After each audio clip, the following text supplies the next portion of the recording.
श्री कृष्णम वंदे जगद्गुरुम। पुनः स्वागत श्रीमद् भगवद गीता की पाठशाला में चिदांश अग्रवाल के साथ द्वितीय अध्याय के चतुर्थ श्लोक में प्रवेश करते हुए आगे बढ़ रहे हैं।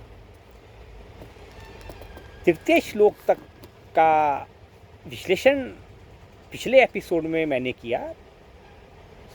भगवान मुस्कुराते हुए अर्जुन की बातों को सुन रहे हैं और उन्होंने जो उसका उत्तर दिया या पिछले एपिसोड में मैंने आपके साथ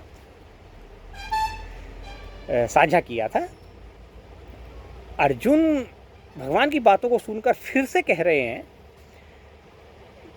यह मैं आपको श्रीमद् भगवद गीता के अंदर से पढ़ करके बता रहा हूँ बाबा, और ये बड़ा सुंदर लगता है साहब।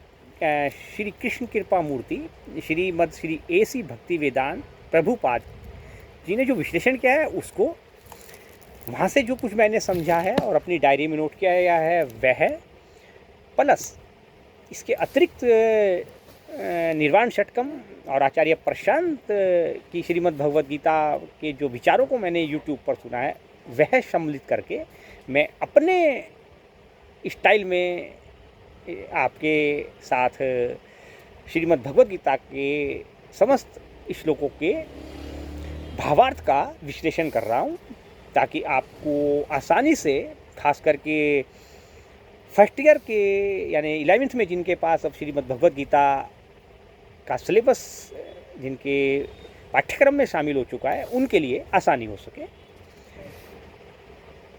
अर्जुन बोले भगवान कृष्ण से, हे शत्रुहंता, हे मधुसूदन, मैं युद्ध भूमि में किस तरह पितामह भीष्म,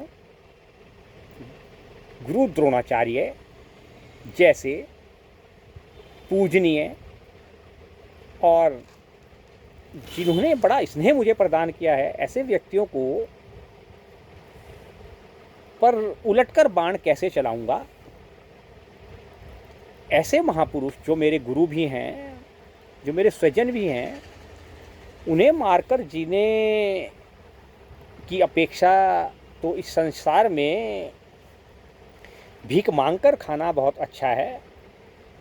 भले ही सांसारिक लाभ के इच्छुक हों, ये लोग भले ही सांसारिक लाभ के इच्छुक हों, किंतु हैं तो मेरे गुरुजन और पितामह ही, और यदि इनका वध होता है तो हमारे द्वारा भोगे जाने वाली प्रत्येक वस्तु तो इनके रक्त से सनी हो गई, और फिर हम यह भी नहीं जानते कि हमारे लिए क्या श्रेष्ठ है, उनको जीतना या उनके द्वारा हमको जीते जाना, अर्थात कौरवों के द्वारा हमारा वध किया जाना, पितामह के द्वारा या फिर द्रोणाचार्य के द्वारा। और अगर हम धृतराष्ट्र के पुत्रों का वध कर देते हैं तो भी हमें जीवित रहने की कोई आवश्यकता नहीं है,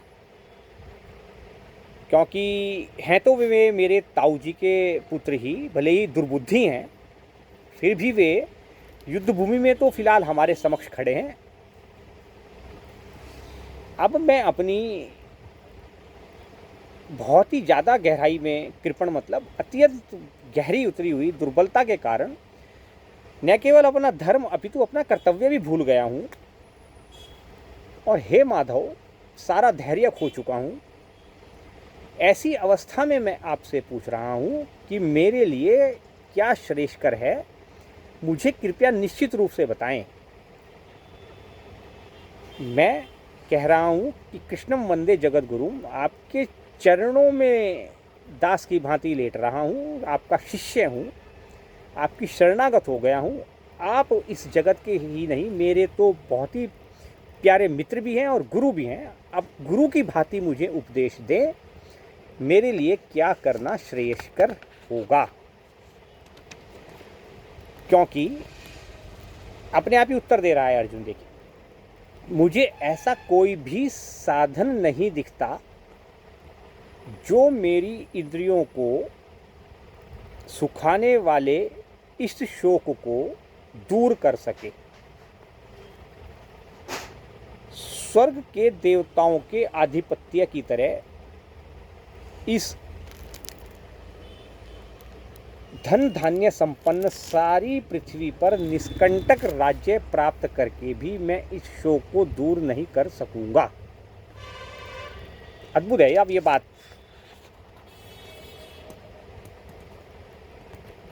संजय यही बात उधर हस्तिनापुर में धृतराष्ट्र से कहते हैं कि इस प्रकार कहने के पश्चात शत्रुओं का दमन करने वाला महाप्रतापी अर्जुन श्री कृष्ण से बोला कि हे गोविंद, हे माधव, अब मैं युद्ध नहीं करूँगा, अब मैं युद्ध नहीं करूँगा। और फिर चुप हो गया, बैठ गया। और उसके पश्चात भगवान श्री कृष्ण की वाणी का वर्णन करने से पहले धृतराष्ट्र की मनोदशा को देखिए जरा। यह सुनने के पश्चात धृतराष्ट्र आंखों से तो अंधा है ही, वह मन की आंखों से भी अंधा है और चेतना की स्तर की आंखों से भी अंधा है। तुरंत बोला वह संजय से, संजय, अब तुरंत भीष्म पितामह को आक्रमण कर देना चाहिए, क्योंकि अर्जुन ने तो अपना गांडी छोड़ दिया, मैं तो युद्ध नहीं करूंगा कहकर बैठ गया है। और भगवान कृष्ण ने प्रतिज्ञा कर रखी है शस्त्र ना उठाने की, तो अब तो कुछ मिनट ही लगेंगे भीष्म पितामह को, दुर्योधन को विजयी बनाने में, और मैं उसको फिर तत्पश्चात चक्रवर्ती सम्राट बना दूंगा। काम, क्रोध, लोभ, मोह, मद और मत्सर से ग्रस्त व्यक्ति की मन स्थिति धृतराष्ट्र की भांति होती है। और इस पूरे महाभारत का अगर कोई एकमात्र विलेन है तो उसका नाम है धृतराष्ट्र। अनेक इन्फ्लुएंसर्स और यूट्यूबर्स ये जो महादेवी द्रौपदी के बारे में अनर्गल बातें करते हैं, उसका श्रीमद् भगवद गीता और महाभारत से कोई लेना देना नहीं है। 11th के स्टूडेंट्स को ये बहुत अच्छी तरह से याद रखना चाहिए। श्रीमद् भगवद गीता के 2 अध्याय के 10वें श्लोक का भावार्थ और उसका विश्लेषण करने से पहले श्री कृष्णम वंदे जगत गुरु। जय जय सिया राम, जय बजरंग बली।